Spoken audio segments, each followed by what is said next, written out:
Friends, আশা করি আপনারা সবাই মোটামুটি আছেন, ভালো কেউই নেই আমার মনে হয়। তো আমি কিছুদিন আপনাদের ভিডিও দিতে পারিনি, আমি ছিলাম না। তো বাইরে গেছিলাম, ঘুরতে গেছিলাম। যাই হোক, আমি রিসেন্টলি ফিরলাম।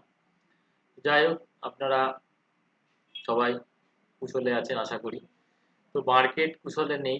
আমরা যে লাস্ট আলোচনা করেছিলাম যে 22,800 বা যে লোটা করেছে ব্যাংক নিফটি, সেই লোটা থেকে 1000 পয়েন্ট র্যালি হয়েছে। দেন প্রাইস ফার্দার লো করেছে। অনেক কিছু ঘটনা ঘটেছে এর মধ্যে। তো আমি ভিডিও দিতে পারিনি, যাই হোক, না থাকার কারণে। তো আজকে আমরা নেক্সট উইক বা নেক্সট মান্থের ভিডিও অ্যানালিসিস করতে বসেছি।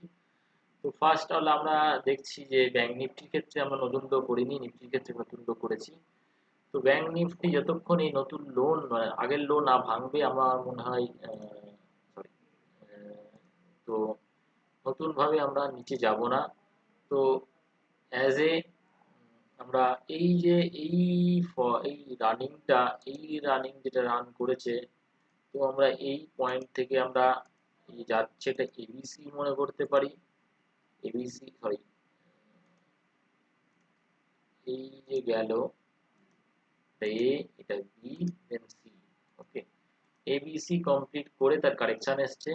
তো যতক্ষণ এই লোটা না ভাঙছে ফার্দার আমরা বেয়ারিশ হব না। তো ভাঙবে কি না এই হচ্ছে প্রশ্ন। তো ভাঙলে অবশ্যই নিচে যাবে। এই যে ফার্দার তখন দেখবো নিচে কতটা যায়। তো আপাতত নয়, এই যে ফল হলো, এই ফলের কন্ডিশন কি, এই ফলও সেরকমই এ বি সি কমপ্লিট করছে। এটা কমপ্লিট হয়ে গেছে, আমি কি করে বুঝবো যে প্রাইস মার্ক করা আছে এই যে 49,300-400, এই জোনটার উপরে যদি স্ট্যান্ড বাই হয়ে যায়, তাহলে আমাদের এই এবিসি ডাউনওয়ার্ড এবিসি কমপ্লিট হয়ে গেছে। তখন প্রাইস এই পয়েন্টের জায়গা থেকে যদি দেখি প্রাইস এই মানে কিরকম সিচুয়েশন করছে, প্রাইস এই হাই মেরেছে, দেন এই লোটা যদি ব্রেক না করে, তো প্রাইস কিন্তু এবার এই হাই ব্রেক করতে যাবে, এটা ধরা যেতে পারে।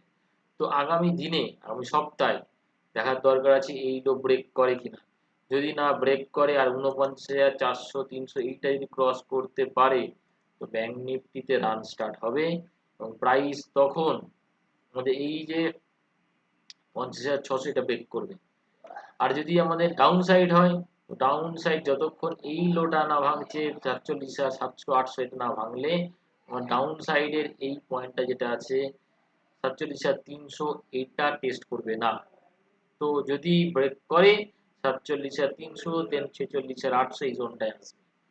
তো আমার ব্যক্তিগত রায়, আমরা নেগেটিভ হব না, সবাই নেগেটিভ হয়ে যাচ্ছে আমার, যাই হোক বাজারের সিচুয়েশন জন্য। কিন্তু নিউট্রাল হয়ে যান, আমার মনে হয় বুলিশ না হওয়া দরকার নেই, বিয়ারিশ হওয়ার দরকার নেই। আমার দেখার দরকার আছে 49,500-600 উপর দাঁড়ায় কিনা। তো দাঁড়ালে বুলিশ, আদারওয়াইজ নিউট্রাল থাকুন।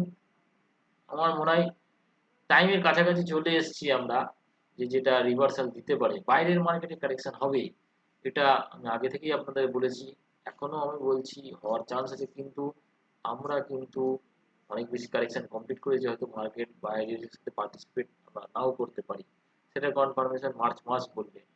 তো টোটাল যদি মান্থলি যদি বলেন, মান্থ ধরে যদি দেখেন, তো আমরা টপ হওয়ার পর থেকে 1 মাস, 2 মাস, 3 মাস, 4 মাস, 5 মাস, 6 মাস ধরে আমরা কারেকশানে আছি। 6 মাস কারেকশন হলো, 6 মাসের টপ বাদ দিয়ে 5 মাস কারেকশন আছে। তো 50 টাইম কারেকশন কমপ্লিট করে ফেলেছি 5 মাসের। বাকি কারেন্ট মান্থে যদি প্রাইস কোনোভাবেই যে এই টপকে ক্রস করতে পারে, এই যে এই টপ মানে এইখানে যদি মানে এই 49,700 উপর দাঁড়াতে পারে, তো আমরা এই 50,300 এই ক্রসটা করব, আশা করা যায়। ঠিক আছে, আমরা এটা আশা করতে পারি 50,300-700 এইটা ক্রস করতে পারি। তার একটাই 49,500 উপরে দাঁড়াতে হবে। তো আগামী দিনে দেখা যাক। ব্যাংক নিফটির রিয়াকশন অতটা হয়নি, নিফটি যতটা হয়েছে। তো হোপফুলি আমরা যদি ওটা ক্রস করতে পারি, আমরা বুলিশনেস হব। বেয়ারিশ হয়ে লাভ নেই আমার মনে হয়, নিউট্রাল থাকুন, আদারওয়াইজ বুলিশ হয়ে যায়। ঠিক আছে, তো সবাই মানে শেয়ার কিনছি, পড়ে যাচ্ছে, এই হচ্ছে ব্যাপার একটা জিনিস। তো যদি দেখুন এই জায়গা থেকে প্রাইস কন্টিনিউয়াস ফলের জায়গা থেকে যদি দেখেন, তো আমরা এই ধরনের ফল হচ্ছে সরি তো 1 2 3 4 5, এই ফাইনাল লেগে আছি আমরা, যারা ওয়েভ থিওরি জানে ফাইনাল লেগেই আছি, তাই জন্য প্যানিক আসছে। তো ফাইনাল প্যানিক এটাই আছে। তো দেখা যাক এই লেভেলের নিচে যদি আরো ফার্দার যায়, 22,000-এর নিচে যদি স্ট্যান্ড বাই, তাহলে 22,700 ভালো স্ট্রং সাপোর্ট আছে, আমার এক চান্সে ব্রেক করবে না। তো ইন ফিউচার প্রাইস যদি আমাদের এই লাইনটা মানে আমাদের 23,000 থেকে 23,100 এই লাইনটার উপরে স্ট্যান্ড বাই হয়, তাহলে প্রাইস কিন্তু as a down side lock হতে যাবে। এবং আমার মনে হয় এইখানে একটা গ্যাপ ক্রিয়েট, এই গ্যাপটা ফিল আপ করার দরকার আছে। এই গ্যাপটা অ্যাকচুয়ালি মনে হয় এক্সট্রাকশন গ্যাপের দিকে যাচ্ছে, যার সিমটমস মনে হচ্ছে। তো দেখা যাক এটা আগামী 3 4 5 দিনের মধ্যে যদি অ্যাজ এ ফিল আপ করে যায়, তাহলে আমাদের মনে হয় লো মারা ছাড়তে পারে। এখনই কোনো কনফার্মেশন দেয়নি, আজকের ডেটেও আমি বলছি কনফার্মেশন নেই। তো অনুমান যে এটা হতে পারে, তো হবে কি হবে না সেটা মার্কেট বলবে। তো আমরা নিউট্রালই থাকবো, নেগেটিভ হবো না। এক এক আরেকটা জায়গা থেকে যদি বলেন যে আমরা প্রাইসের জায়গা থেকে যদি দেখি, অ্যাজ এ উইকলি ফ্রেমে যদি দেখি, দেখুন এই যে ট্রেন লাইনটা টানছি, এই ট্রেন লাইনটার একদম কাছাকাছি আমরা মেজর ট্রেন লাইন সাপোর্টের কাছাকাছি আসছি। তো অ্যাজ এ বছরের টাইম ফ্রেমে যদি দেখি, দেখুন এই 21,500 এই জোনটার আশেপাশে চলে আসছে।